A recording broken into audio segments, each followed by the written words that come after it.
Much, ladies and gentlemen, for joining us from wherever you are catching the show. Nkwaniriza nateera ku mukutu. Oli live ku Vast Strange 256 ku Sunny Empire Online TV. My name is Simple MC. Mu cho mba nyingiddewo ate nabagamba kasitonda ba expect olugambo Pro Max. Nyongera okubuuza ku mwenna buli omu gyosinzira okuba ng'otuwakinga. How are you doing? Kansuubire nti muli bulungi. Baganda baffe Abayisiraamu, assalamu alaikum warahmatullahi wabarakatuh. Olunaku olwaleero lwe lunaku olusembye okusiiba era olunaku olw'enkya ennaku z'omwezi nga 2 omwezi ogwokusatu tugenda kubeera mu masavu. Nebaza mwenna abalaba vidiyo eno nga tonkubidde kasimu kumpita twawudde. But of course nkwebaza, thank you so much okubanga weekumidde ku mukutu guno. Tubeerawo always okubanga tukutuusaako ebyo boolyawo byotayinza laba ku TV eziri regulated by the UCC fe wano tujja ne tubikuwa. Ekifaananyi kizadde obuzibu okategedde. Ekifaananyi kya Robert Sentamu Kyagulanyi Bobi Wine kye yapostinze ng'ali ku Capitol Building kitandise okutuuza abantu obufoofofo. Kano kagenda kuba kawanvu naye ngenda kusaba onnyambe okatambuzira azima, ngenda kusaba onnyambe okavuge buli munnayuganda asobole okuba nga akalaba, ngenda kusaba onnyambe okagabire okasaasaanye buli muntu atandike okutegeera wa we tuli. Ekifaananyi kibizadde. Olunaku lw'ejjo Uganda zaabadde essaawa 6 Kyagulanyi Ssentamu Robert Bobi Wine ng'ayita ku mukutu gwe ogwa X yagenze n'ateekayo ekifaananyi ekyo ng'ali maaso ga Capitol Building. Capitol Building eno si kizimbe kya bulijjo. Kino ekizimbe Amerika weefumbira ensonga zaayo. Buli kintu ekitambula mu ggwanga lya Amerika kiteesebwako mu kazimbe ako koolengera Kyagulanyi we yabadde. Era mu kwogera kwe yagambye nti abadde mu kizimbe kino ng'ali mu kingeejinga n'abantu ab'enjawulo ku nsonga zaffe ez'eggwanga Uganda. Okuva we yapostinze ekifaananyi ekyo, Robert Kyagulanyi Ssentamu Bobi Wine gwe ssebo oba nnyaba ndaba afunye abamulumba 10 olunaku olwaleero. Meeting ya Kyagulanyi gye yabaddeko mu Capitol Building yebadde talk of the day. Buli omu ng'ayogera bibye. I have seen people naye gwe banaye Kyagulanyi ebyaddala omusajja yava n'agamba eggwanga lino kikkirize kigaane. Kyagulanyi Ssentamu Robert Bobi Wine yasetinga pace kwe litambulira. Buli omu ayogera bibye. Buli omu abadde ayogera bibye ku nsisinkana ya Robert Kyagulanyi Ssentamu Bobi Wine n'abakungu mu ggwanga erya Amerika.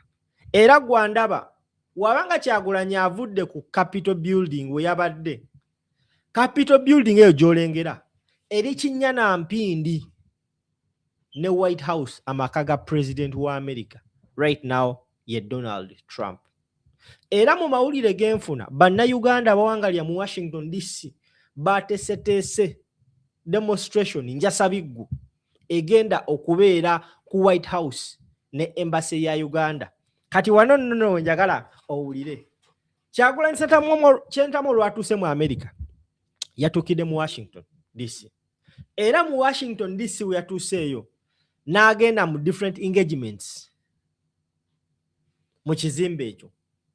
Ambassador wa Amerika wa Uganda mu Amerika omukulu Adonia Ayebale yatandikiddewo okubuguma amameeme. Wallahi n'akola kye nabadde nsubira okujja okugezaako okukavalinga okutya kwabwe. I'm asking myself, why is it that everyone is scared of Bobi Wine okuba ng'ali kazimba ako, okuba ng'agenze okwogera n'abantu? I don't know specifically who he was talking to, but of course I can confirm to you the man was in that building having engagements. That is one of the pictures ekyalinkinze And I believe it was taken after the meeting eyabaddeyo olunaku olw'eggulu. Era gwe ssebo bannyabo andaba mu kwogera kwe ng'asimbula okuva e Uganda ng'agenda mu ggwanga eryo erya Amerika, Kyagulanyi Ssentamu Robert Bobi Wine Mitembo yavayo n'atugamba nti agenda kukola mulimu si mulala wabula ogw'okulwana ng'alaba Uganda efuna obukulembeze obulungi bannayuganda bwe badeservinga. Kyagulanyi Ssentamu Robert Bobi Wine ne bw'atatuula ku ntebe nga president, eggwanga Uganda ligenda mwogerako ng'omusajja omuzira. Era nkugamba ebigambo bino because tetumanyi tegeka za Katonda. Ne waaba nga tatuddeeko nga president, ono omusajja tagenda kuva mu byafaayo bya bannayuganda. Tugenda mujjukirako ng'omusajja yawinninga emitima gy'abannayuganda. Tugenda mwogerako ng'omusajja eyakola buli kisoboka okulaba ng'eggwanga Uganda likyuka. Mu kaseera ng'omusajja afugidde eggwanga emyaka 40 nga buli omu amutya, buli omu yakkiriza, buli omu yawanika, Kyagulanyi Ssentamu Robert Bobi Wine, we also don't know gye yava. Twalabiraawo nga omusajja eyali omuyimbi, a musician turned politician, azze okulaba nga akulembera bannayuganda, okulaba nga tufuna okwenunula okuva mu regime etufugumizza okumala ebbanga lya 40. And indeed this man has done it. Newankubadde nga ife balina okubanga tulwana naye, somewhere somehow nja kyogera we betrayed him. That is it.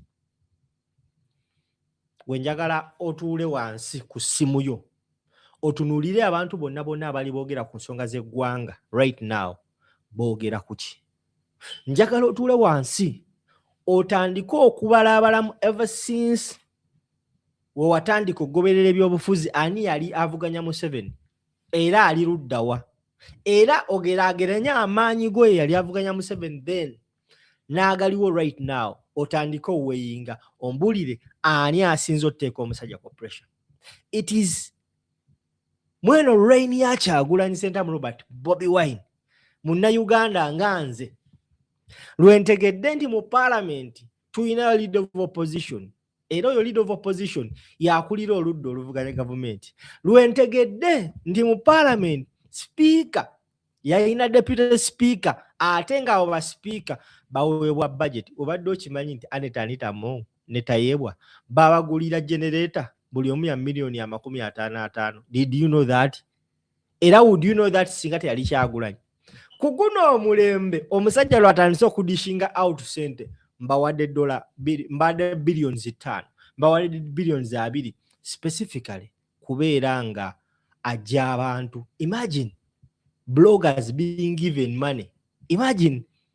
Okategedde, it is because omusajja ono we yajja yakozesa buli avenue okulaba nga azuukusa abantu. Ate tetugenda kijjawo avenue gyakozesezza esinza okuba nga ezuukusa abantu ebadde ya social media. So omusajja abadde alina okukola buli kisoboka okulaba nga anafuya social media. Tuzze ku kifaananyi okugenda kwa Kyagulanyi ku Capitol Hill oba Capitol Building kwogeza abantu obwama. Bassebo ne bannyabo, buli omu mbadde ku social media nga ndaba buli omu ayogera bibye,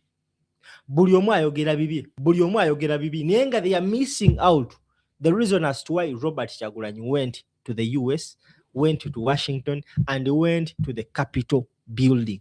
Buli omu missing at that point, wabula buli omu ayapinga, abologa, ayogera bibye nga yerabidde reason why lwaki Kyagulanyi Robert Ssentamu Bobi Wine tavangayo ku makya n'agamba nti twagala Donald Trump ajje atukwatire Museveni amuggyeko. No, ekyo takyogerangako. Era singa Kyagulanyi Ssentamu Robert Bobi Wine yali agala ekyo, having machineries, machinery kyangu nnyo. It is all about money. Ne bajja ne bakola omulimu okuteekawo embeera mu Uganda ejjako Museveni. It is very possible. Naye this man wants a peaceful transition of power. Okategedde, He wants a peaceful trans. Yandibadde asobola okutumanipulatinga ffe. Waliwo abantu abavubuka nga bo baawunga era nkikakasa wano nkigamba. Waliwo abantu abamu abanyigira Bobi Wine olw'okubanga yagaana okuvaayo gamba abantu nti Museveni tumuggyeko oba mundu oba ki. There are people who are even willing to go an extra mile okuyingira ensiko n'emmundu. Naye the man said, he has always been saying, we are non-violent. That is Kyagulanyi Ssentamu Robert. Bobi Wine mitembo. Ebbanga lyonna. Kati abantu abadde bamubashinga ku social media. I just don't know oba kiki kye bavuga, simanyi kye batambulirako, simanyi kye bagezaako kutegeeza. Kubanga omusajja yagamba, nze sigenze mu US kugamba abasajja kujja lwanisa Museveni no.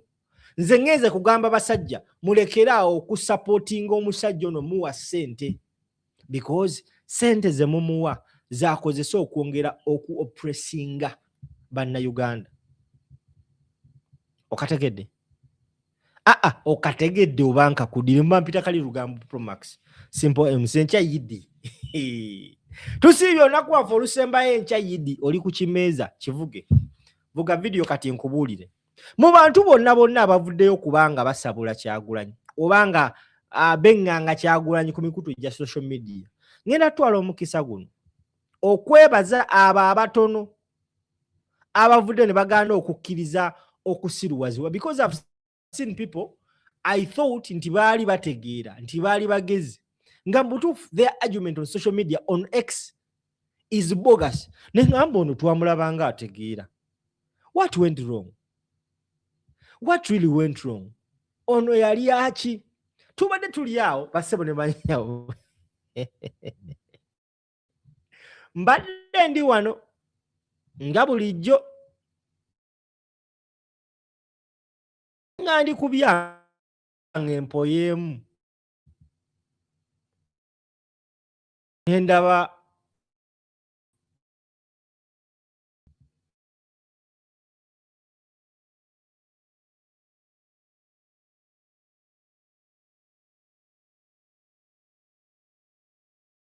omukulu nga zimuleese.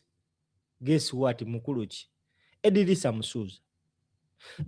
Musuuza avuddeyo n'atandika ogamba Bobi Wine nti yeta supportinga kya Bobi Wine genda mu bazungu, naye ng'abantu babadde basupportinga bakanga lyonna abadde addukira America. Naye eggwanga lya America liwa gavumenti yaabwe ssente buwanana. Ezo ssente ze bakozesa later on ate okwongera gambe this must stop. This must stop. Now, I'm so glad and happy nti onono yaliko leader of Uganda. Lwaki Kyagulanyi Ssentamu Robert Bobi Wine okugenda kwe tekulina buzibu ku ggwanga Uganda. Wabula twandibadde tukwaniriza bwaniriza okuba nti yagenze mu capital. Now, Winnie Kiiza ngayita kutuguo gwa X avudde n'ategeeza eggwanga agambe bw'ati. I have observed individuals on this platform who present themselves as Pan-Africanists criticizing Honorable Kyagulanyi for engaging with authorities on Capitol Hill. Their principal argument is that African problems must be solved exclusively by Africans. While this position may appear principled at the first glance, it becomes less convincing when examined against historical and present realities. But I thank you so much, Mama Winnie Kiiza. Always, muba muzibe, muba mu at least erimu. All the people I've seen on X, omusajja Kyagulanyi bamutapuse bulala.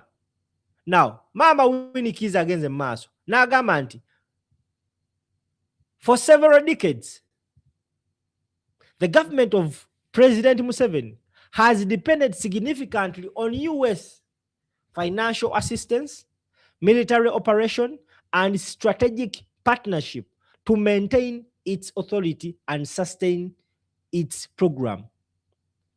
Substantial volume of development aid, security sector support, and bilateral trade arrangement have played a central role in the underpinning our current political order.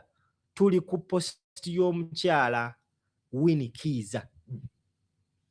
Ali mu kutegeeza bannayuganda basomesa bateeka obwongo mu mutwe obulimu popo nti Kyagulanyi Ssentamu Robert Bobi Wine okugenda ku Capitol Hill talina bulabe bonna bonna bwakola ggwanga lya Uganda wabula agikola obulungi obuteekanika, obulungi obutagambika. Mu bigambo bye Kyagulanyi yagamba nti bana agamba abazungu tetwagala mutugireko Museveni tusobola omwejjirako. Naye twagala mukulekerawo okusasulira the oppression of Ugandans. Kuba omusajja bamuwa ssente azimba amalwaliro, omusajja ssente azikwata n'azigulamu ebimotoka bya tear gas. Uganda eina ebimotoka bya tear gas bingi nnyo okusinga ambulance. Obadde okimanyi ekyo? Nkakuddiremu amatu gagguse. Omanyi bannayuganda mmanyi nnyo okweteeka pamba mu matu. Uganda, eggwanga Uganda liteeka ssente nnyingi nnyo mu security okusinga ssente ze banditadde mu health ministry. Ate bagamba nti budget ya defense ya security yeyongera nnyo ever since Kyagulanyi stepped into the parliament.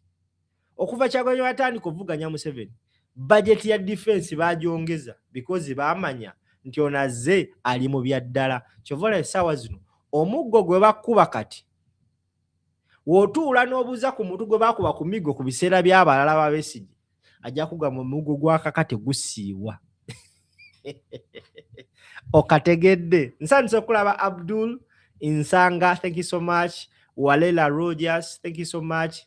Yakuti Mazima, thank you so much. Abdul Kizito, thank you so much. Waiswa Ibra, thank you so much. Na buli kisa atulabira yosinzo bango atulabira. Kimigisha nawe nsanyuse okulaba. Chorera, thank you so much. And every person that is watching us either on Facebook, watching us either on YouTube, thank you so much. Oli live kuva Strange 256 YouTube channel yaffe, ate era mu mbeera yeemu n'obeera live ku Facebook yaffe Empire Online TV. Nyongera obabuuzaako mwena buli omu gy'osinzirira okuba ng'otuwaakinga amanya bampita Simple. Nziza okukunnyonnyola nkusomera kati post ya maama Winnie Kiiza ng'ategeeza, ng'asomesa, ng'abuulirira, ng'agamba agasajja ageefudde agasiru. There are men abeefudde ekitagasa. Nga mutuufu abeera ku social media kuno n'abeera nga atalina magezi nga ye takyategeera ng'ali awo bw'atya atyo alinganga gwe baafuka mu bwongo. Bannaaye abakazi bamaama tubeegayiridde abaana mu bayonse mulekerawo wa abaana amata g'ente. Omwana atuuka n'ayogera mu public nga mutuufu ayogera nonsense, total nonsense. I've seen people on social media ever since Bobi Wine yatadde ekifaananyi ekyo ng'ali ku Capitol Hill. Kati Winnie Kiiza avuddeyo basomesa n'agenda maaso agambye atya tambuza video. Contrary to the accusation leveled against him, Honorable Kyagulanyi is not requesting the kano kakulu nnyo njagala okawo obudde. Kati wano Winnie Kiiza atuuse ku kinyusi kya video agambye contrary to the accusation leveled against him, Honorable Kyagulanyi is not requesting the US assumes responsibility for resolving Uganda's or Africa's internal challenges. Rather, he is respectfully urging Washington to stop providing unconditional support to repress regime, to refrain from enabling continued violation of human rights and democratic principle through unchecked aid, military assistance, and diplomatic cover. In any case, such a call aligns closely with Pan-African ideals because it seeks to protect African citizens from domestic authoritarianism by removing the external forces that have prolonged their oppression. Webale nnyo Mama Kiiza.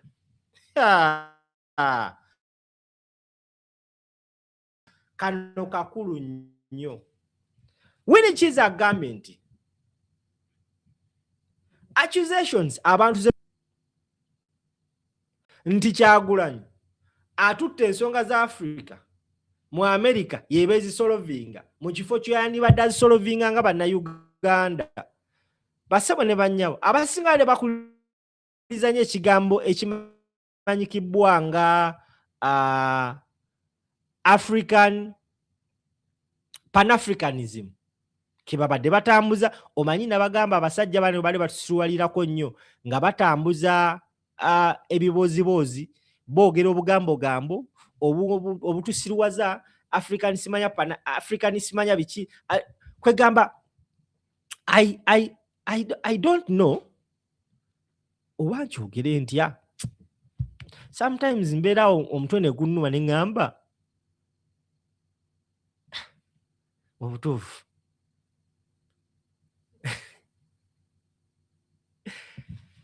kale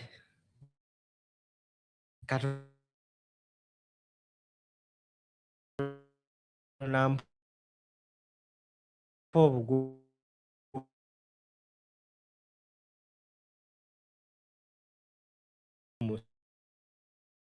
sobole okuba nga I execute this video nga ngimalako nga bweyina okubeera kanziremu nkuyitire because mweno paragraph temu mpolampola agambye contrary to the accusations leveled against him Honorable Kyagulanyi is not requesting the US is not requesting resolving Uganda's or Africa's internal challenges.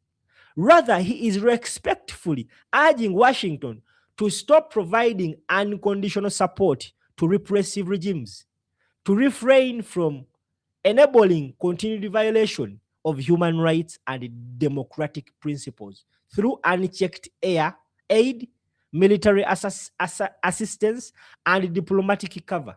In any case, such a call aligns closely with African ideals because it seeks to protect African citizens from authoritarianism by removing the external forces that have prolonged their oppression. Banaye.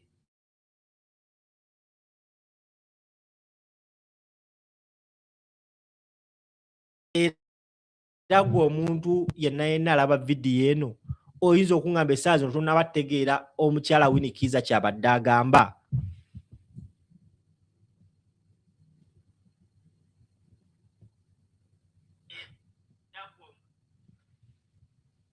Kanetwaka ekwatakwatamu naye munansonyiwa tugenda kutambulirawo mpolampola kansubire nti kateredde.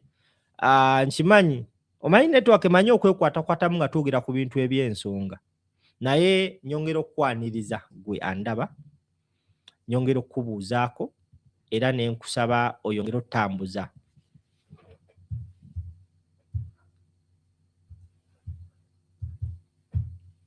njagala kukusaba oyongera okuba nga otambuza vidiyo eno. Now abakulu abasinga abadde batambuza ensonga eno babadde boogera ku kigambo ekiyitibwa African abasinga abadde balumba Kyagulanyi babadde boogera ku kigambo ekimanyikibwa nga Pan-Africanism. Naye abasinga tetumanyi kigambo Pan-Africanism oba oliawo kyekitegeeza. I am so glad nti at least abamu obwongo bwaffe tububugumizzaako ne tutawuddiisibwa era neebaza abo bonna abagezezzaako okwongera okumulungula ku bwongo bwabwe because oba oliawo kituyambye ffe ng'Abafirika okulekeraawo oba okusitopinga abantu okutusirwalirako oba okutusiruwaza. Abasinga tetwagala nnyo ku taking an extra mile okunoonyereza ku biki ebyapeninga mu nsi yaffe era abantu abasinga beeyita abagezi bagufudde mugano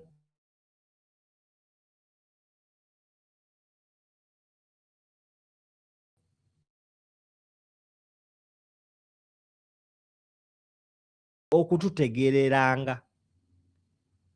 Sorry, baneka network ekyanze muna mama. Tutegerera ku nsonga zaffe nga bannayuganda. Naye nebaza abo bonna abatakkiriza kutusirwaza na kutusirwalirako. Ekigambo Pan-Africanism wenoonyeza waneno ku mukutu ogwa Google. Pan-Africanism bagamba is a worldwide movement and ideology aiming to unite, uplift and empower people of African descent, promoting solidarity, economic cooperation and political self-determination. A worldwide movement and ideology aiming to unite, uplift and empower people of African descent, promoting solidarity and economic cooperation and political self-determination. Kati gongamba nti abantu abajja ne bakuba abantu ne batta abantu ti they are Pan-Africanists, then ntandika obuusabuusa entegeeraayo. I strongly start doubting your understanding. Because mazima zemba sitegeera ngeri gy'oba otegeeramu. Omuntu agenda n'afuna emmundu najja n'ayiwa tear gas ku Bafirika. Naye ng'ensonga gy'abayirako tear gas, ensonga gy'abakubira emiggo, ensonga lwaki abasiba nti abo Abafirika basazo ne bagamba nti ffe tuwagira mu Firika ono tetuwagira gwe. And you call that Pan-Africanism. Kati kyekino Winnie byanyima kyabadde akunnyonnyola mu posti ye. N'agamba nti omusajja okugenda kwe